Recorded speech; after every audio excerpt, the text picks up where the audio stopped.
Viewers welcome back in program जी। Doctor साहब साडे कोल अगला फेसबुक मैसेज आया है वीर प्यारा सिंह आनंदपुरी जी का लुधियाने तो ये लिखते हैं टीवी 84 की समुची टीम नू मेरे तरफों वाहिगुरू जी का खालसा वाहिगुरू जी की फतेह।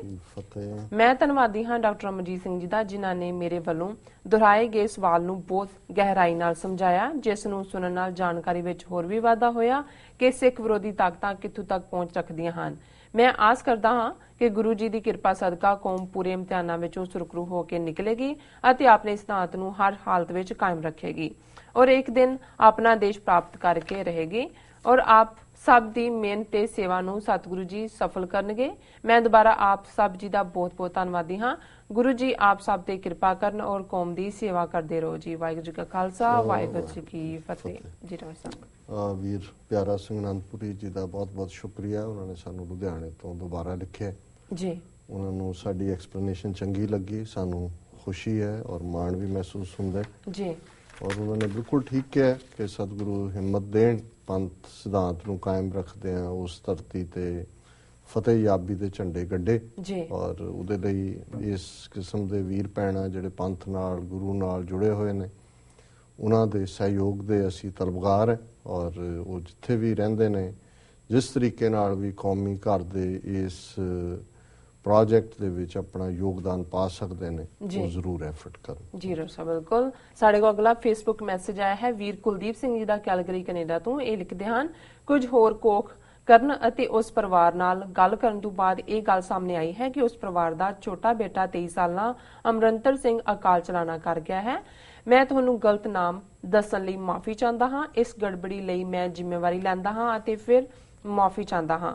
ਮੈਨੂੰ ਬੜਾ ਮਾੜਾ ਮਹਿਸੂਸ ਹੋ ਰਿਹਾ ਹੈ ਕਿ ਮੈਂ ਤੁਹਾਨੂੰ ਗਲਤ ਬਿਆਨ ਦਿੱਤਾ ਤੇ ਉਸ ਬਾਰੇ ਤੁਹਾਨੂੰ ਲਿਖਿਆ। ਮੈਂ ਗਲਤ ਨਾਮ ਲੈਣ ਲਈ ਪਰਿਵਾਰ ਕੋਲੋਂ ਮਾਫੀ ਮੰਗਣੀ ਚਾਹੁੰਦਾ ਹਾਂ।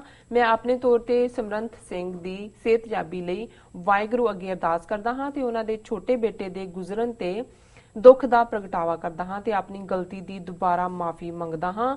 ਵਾਹਿਗੁਰੂ ਅੱਗੇ ਅਰਦਾਸ ਕਰਦਾ ਹਾਂ ਕਿ ਪਰਿਵਾਰ ਦੇ ਸਿਰ ਤੇ ਮੇਰਾ ਭਰਿਆ ਹੱਥ ਬਣਾਈ ਰੱਖਣ।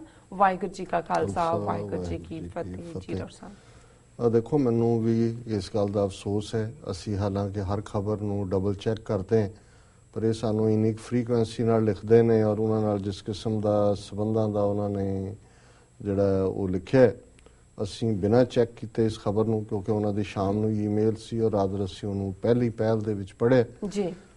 सो असी भी अफसोस का इजहार करते हैं कि भी ये गलत जानकारी गई साडे राहीं और असी बेशक अपलोड हो गई सी वो वीडियो फौरन असी उन्होंने विदड्रॉ कर लिया।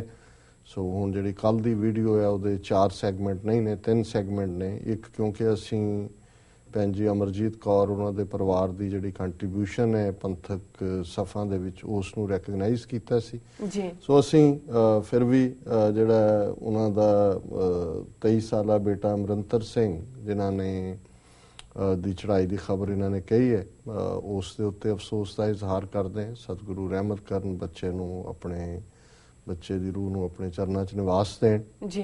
परिवार नूं भाणा मनण दा बल बख्शण और मैं इन्हां नूं जरूर फिर ताकि भावें आप ही माफ़ी मंग रहे हैं पर मैं ताकीद भी करांगा कि इस किस्म की जिहड़ी सेंसिटिव हालांकि ईवन पोलिटिकल खबरां भी जी साडा हमेशा जो कोई खबर सानू मिलती है असी 2-3 इंडिपेंडेंट सोर्सिस तो उन्होंने कन्फर्म करना चाहते हैं जी। कई बारी साडे कई दर्शक नाराज भी होंदे ने कि जी तुसीं असी भेजिया मैनूं हुंदा कि भी नहीं जी। पर इसलिए क्योंकि है ही खबर इस किस्म की सी और इन्हां दा संबंध इस किस्म का नज़र आंदा सी कि असी जिहड़ा उसकी बिना पड़ताल कीते उसनूं कहा इन्हां नूं यही मैं कहांगा कि फ्यूचर दे विच बहुत ज्यादा जिहड़ा है वो अपने आप नूं अलर्ट करके ही कोई इस किस्म की गल कहण। जीरो सास नाल लेने ब्रेक व्यूअर्स तुसां नाल इस तरह बने रहो, मिलदे हां छोटे वक्फे तो बाद।